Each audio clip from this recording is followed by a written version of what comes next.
चल बे गधे, अब जल्दी घर भी चलेगा या यहीं रात करेगा?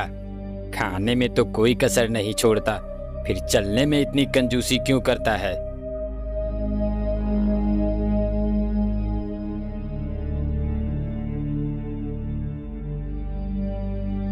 आह, आह, मर गया रे। इस धोबी ने तो कपड़े लाद लाद कर मेरा कचूमर निकाल दिया है। हे भगवान, मुझे इस धोबी से बचाओ, मुझे इस धोबी से बचा लो भगवान। इस तरह से गधा जब भी बोझा लाद कर आता तो कराहते हुए भगवान को याद करता। एक दिन ले खा खा खा के तो गैंडा हो गया है, लेकिन काम करने में तेरी नानी मरने लगती है। फटाफट खा ले और चल, कपड़े लेने जाना है।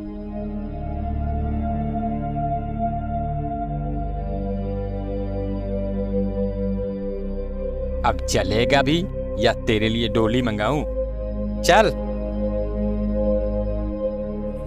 आह, हे भगवान, मुझे इस धोबी से बचाओ।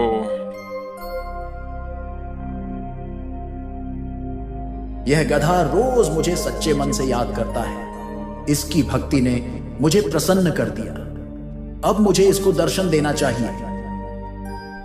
ऐसा सोच भगवान उस गधे के सामने प्रकट हुए। मैं तुमसे बहुत प्रसन्न हूं गधा, कहो क्या बात है? तुम इस तरह से मुझे रोज रोज क्यों ध्यान करते हो? तुम्हारे मन में जो भी कामना है मुझे बताओ, मैं उसे पूरा करने के लिए आया हूं। हाँ, ये कौन आ गया भगवान बनकर? भगवान तो ये हो नहीं सकते। ये जरूर उस धोबी की ही चाल है। ये वही है जो मुझे भगवान बनकर ठगना चाहता है। अरे क्या सोच रहे हो गधे? मांगो, क्या मांगते हो? मैं सोच रहा हूँ प्रभु कि मैं आप जैसा नहीं हूँ। गधा हूँ पर मूर्ख नहीं हूँ। मुझे समझ में आती है भगवान में और धोबी में फर्क। मैं उतना बेवकूफ नहीं हूँ। अब मैं तुम्हें कैसे विश्वास दिलाऊं गधे? अगर आप सही में भगवान हैं तो बताइए। सभी जानवरों के तो सींग है, मेरे सींग क्यों नहीं है? तुम्हारा सींग मेरे पास है, ये देखो। मेरा सींग आपके पास है? इसका मतलब आप सच में भगवान हैं। हाँ गधे, मैं सच में भगवान हूं। तब एक बात बताइए भगवान, सब तो मुझे गधा समझते ही हैं, क्या आप भी मुझे गधा ही समझते हैं? अरे नहीं नहीं, तुम तो गधेराज हो। गधे ने जैसे ही यह सुना वह खुश हो गया। फिर गधे ने कहा, भगवान, मुझे अब इस धरती पर रहने की लालसा नहीं है। मुझे भी अपने साथ स्वर्ग ले चलें प्रभु।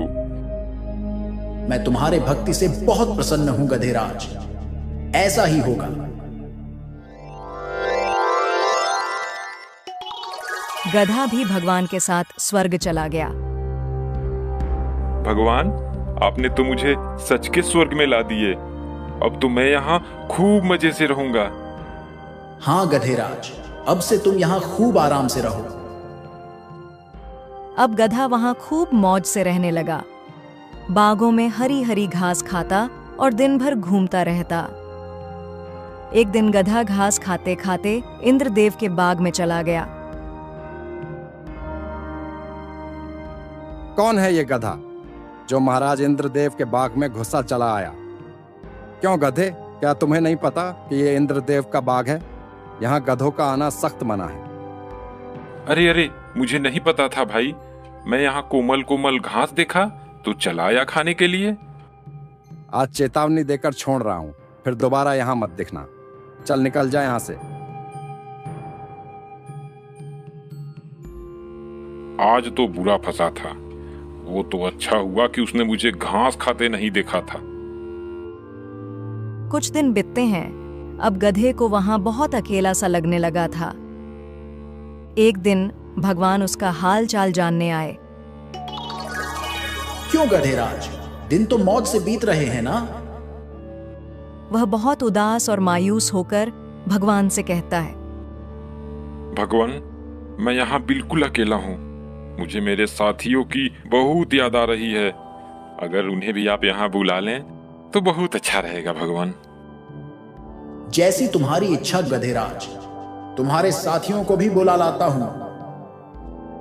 ऐसा बोल भगवान अंतर्ध्यान हो गए और पृथ्वी से कुछ और गधों को लेकर वहां गए। ये लो गधेराज, मैं तुम्हारे साथियों को भी ला दिया। अब इन सब के साथ तुम्हारा मन भी लगा रहेगा। अब गधा बहुत खुश हुआ, अपने साथी गधे को लेकर बागों में घास खाने चला गया। जब घास खाकर सारे गधे एक साथ जमा होते हैं तो सभी गधों ने गाना गाना शुरू किया। सभी गधों ने अपने आवाज से पूरे स्वर्ग को संगीतमय बना दिया। जब उसकी आवाज से स्वर्ग की शांति भंग होने लगी तो भगवान वहां आए। ये तुम क्या कर रहे हो गधेराज? तुम्हारे कारण स्वर्ग की शांति भंग हो रही है। हम तो गाना गा रहे हैं भगवान। हमारे गाने से मन को शांति मिलती है भगवान। लेकिन गधेराज, यह धरती नहीं स्वर्ग है, और यहाँ आपकी यह ढेचू ढेचू की आवाज नहीं चलेगी। यहाँ रहना है तो तुम्हें अपनी आवाज पर अंकुश लगाना होगा। भगवान, तब तो ये सरासर जास्ती हुई। क्या हमें बोलने का अधिकार नहीं मिलेगा? फिर मैं अपने सुरीली आवाजें किसको सुनाऊंगा? गधेराज, तुम्हारे आवाजों से हमारे ध्यानों में विघ्न पड़ रही है। ये हमारी आखिरी चेतावनी समझो और इस पर अमल करो।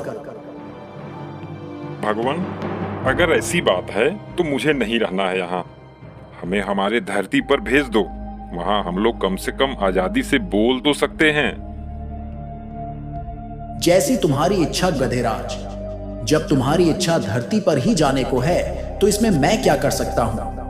चलो, मैं तुम्हें धरती पर भेज देता हूँ। गधे ने जब धरती पर जाने की बात सुनी तो वह खुशी से झूमने लगा। तभी चल उठ जा गधे, कब से लगातार चिल्लाया जा रहा है, हैं? न जाने दिन में सोया सोया कौन सा सपना देखता रहता है। गधा घबरा कर उठता है। हाँ, क्या मैं ये सब सपने में देख रहा था? अब चल जल्दी से खाना खत्म कर और फिर कपड़ा लेने जाना है। और हाँ, दोबारा सो मत जाना। चलो, सपने में ही सही स्वर्ग के दर्शन तो हो गए, लेकिन मुझे स्वर्ग से अधिक प्यारी यह धरती ही है। अब से मैं इच्छा भर के सबको अपने गाने तो सुना सकता हूँ। मुझे उस धुएं से क्या मतलब हिरण भाई? वह तो अपना गधा भाई उस धुएं को देखकर डर गया और इधर से दौड़ते हुए जा रहा था। उसे लगा कि शायद जंगल में आग लग गई। वह अपनी जान बचाने के लिए भाग रहा था। अब तक तो वह न जाने कितनी दूर निकल गया होगा। तो तुमने उसे रोका क्यों नहीं? तुम्हें उस मूर्ख गधे को रोकना चाहिए था। भरतपुर के जंगल में कई सारे जानवर रहते थे। उनमें एक गधा भी था। गधे का मानना था कि जंगल में उसके जैसा समझदार जानवर कोई है ही नहीं। वह हर समय उटपटांग हरकत करता और बिना मतलब की बातें सोचता रहता। कभी कभी उसके सोच के चक्कर में तो जंगल के जानवर भी फंस जाते थे। एक दिन, भाई वाह, आज तो हरी हरी घास खाकर मजा आ गया। मेरा पेट तो भर ही चुका है। अब इस पेड़ की छांव में थोड़ा आराम कर लूं, फिर आगे चलूंगा। ऐसा सोच गधा पेड़ के नीचे बैठकर आराम करने लगा और आराम करते करते इधर उधर की उटपटांग बातें सोचने लगा। मेरे जैसा बुद्धिमान इस जंगल में कोई नहीं, तभी तो समस्या आने से पहले मैं उससे बचने का रास्ता निकालता हूं। जैसे मान लेता हूं मैं यहां बैठा हूं और जंगल में आग लग जाए तो मेरा क्या होगा? मैं तो बेमौत ही झुलस के मर जाऊंगा। तभी उसकी नजर जंगल के दूसरे छोर से उठ रहे धुएं पर पड़ी। धुआं देखकर गधा घबरा गया। अरे, यह तो सचमुच जंगल में आग लग गई। इसका मतलब अब मैं मारा जाऊंगा? नहीं नहीं, इससे पहले कि आग मुझे अपनी चपेट में ले ले, मुझे यह जंगल छोड़कर किसी सुरक्षित स्थान पर भागना चाहिए। ऐसा सोच गधा घबराकर उठा और तेजी से भागने लगा। गधे को इस तरह बेतहाशा भागते एक सियार ने उसे देखा। वह गधे को रोकते हुए पूछा, अरे क्या हुआ गधे भाई? तुम इस तरह से क्यों भागे जा रहे हो? कोई खजाना मिल गया है क्या? अरे फालतू की बातें मत करो। कोई खजाना लेकर नहीं भाग रहा, मैं अपनी जान बचाकर भाग रहा हूं। वह देखो, पीछे जंगल में आग लगी है। इतना बोल गधा फिर भागने लगा। सियार ने देखा तो उसे कुछ दूर धुआं उठता हुआ दिखाई दिया। अरे हाँ, यहाँ तो सच में आग लगी है। धुआं देखकर सियार भी घबरा गया। उसे भी डर हो गया कि कहीं वह इस आग में घिर ना जाए। यह सोचते ही वह भी गधे के साथ भागने लगा। भागते भागते सियार को कुछ सूझता है और वह रुक जाता है। कहीं मैं गलत तो नहीं कर रहा हूँ? हो ना हो मैं कहीं उसी कहानी को तो नहीं दोहरा रहा हूँ जिसमें पेड़ से पपीता गिरने पर हिरण ने समझ लिया कि जंगल में कोई खतरनाक दानव आ गया है और बचने के लिए वह स्वयं तो भाग ही रहा था, उसके पीछे दूसरे जानवर भी बिना सोचे समझे भागे जा रहे थे। नहीं नहीं, मैं उस आग को बिना देखे यकीन नहीं करूंगा। मुझे उस धुएं के बारे में पता लगाना होगा कि आखिर वह धुआं कहाँ से और क्यों उठ रहा है। ऐसा सोच सियार उठ रहे धुएं की दिशा में चल पड़ा। कुछ दूर जाने पर उसे एक हिरण मिला।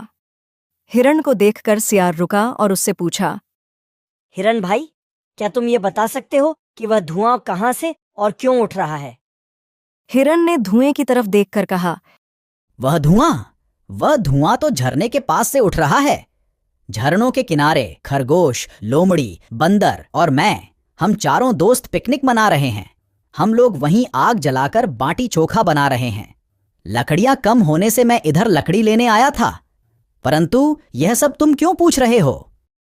मुझे उस धुएं से क्या मतलब हिरण भाई? वह तो अपना गधा भाई उस धुएं को देखकर डर गया और इधर से दौड़ते हुए जा रहा था। उसे लगा कि शायद जंगल में आग लग गई। वह अपनी जान बचाने के लिए भाग रहा था। अब तक तो वह न जाने कितनी दूर निकल गया होगा। तो तुमने उसे रोका क्यों नहीं? तुम्हें उस मूर्ख गधे को रोकना चाहिए था। उसे रोकने की छोड़ो, एक पल के लिए तो मुझे भी उसने डरा ही दिया था। परंतु सियार भाई, यदि उसे नहीं रोका गया तो ऐसे भागते भागते सभी जानवरों को वह आतंकित करता जाएगा और जंगल में बिना मतलब की भगदड़ मच सकती है।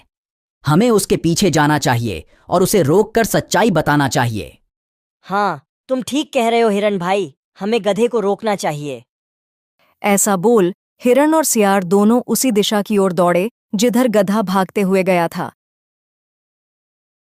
काफी दूर जाने के बाद उन्हें गधा दिखा। बहुत जल्दी ये जंगल छोड़कर मेरे साथ भाग चलो, वरना आग को यहां आते देर नहीं लगेगी भाइयों। अगर अपनी जान बचाना चाहते हो तो भागो। कोई कहीं नहीं भागेगा, जंगल बिल्कुल सुरक्षित है। इस मूर्ख गधे की बात सुनकर तुम लोग भयभीत मत हो। जंगल में कहीं भी आग नहीं लगी है। हाँ भाइयों, हम वहीं से आ रहे हैं। मैं वहां झरने के किनारे अपने दोस्तों के साथ पिकनिक मना रहा था और उसी आग से उठ रहे धुएं को देखकर यह गधा समझ लिया कि जंगल में आग लगी है और यह बेवकूफ बिना सोच विचार किए भागने लगा। आग की वास्तविकता सुनकर गधा झेप गया और सभी जानवरों ने अब चैन की सांस ली। हिरण भाई, तुम्हारा यह काम बहुत सराहनीय है, जो समय पर आकर हमें घटने की सही जानकारी दी, वरना आग की खबर सुनकर हमारी तो सांसें ही रुक गई थीं। मुझे माफ कर दो दोस्तों, आज मेरे कारण पूरे जंगल वासियों को परेशानी का सामना करना पड़ता। मुझे मेरी गलती का एहसास हो गया है। अब से मैं वादा करता हूं कि बिना सच्चाई जाने कभी भी कोई कदम नहीं उठाऊंगा।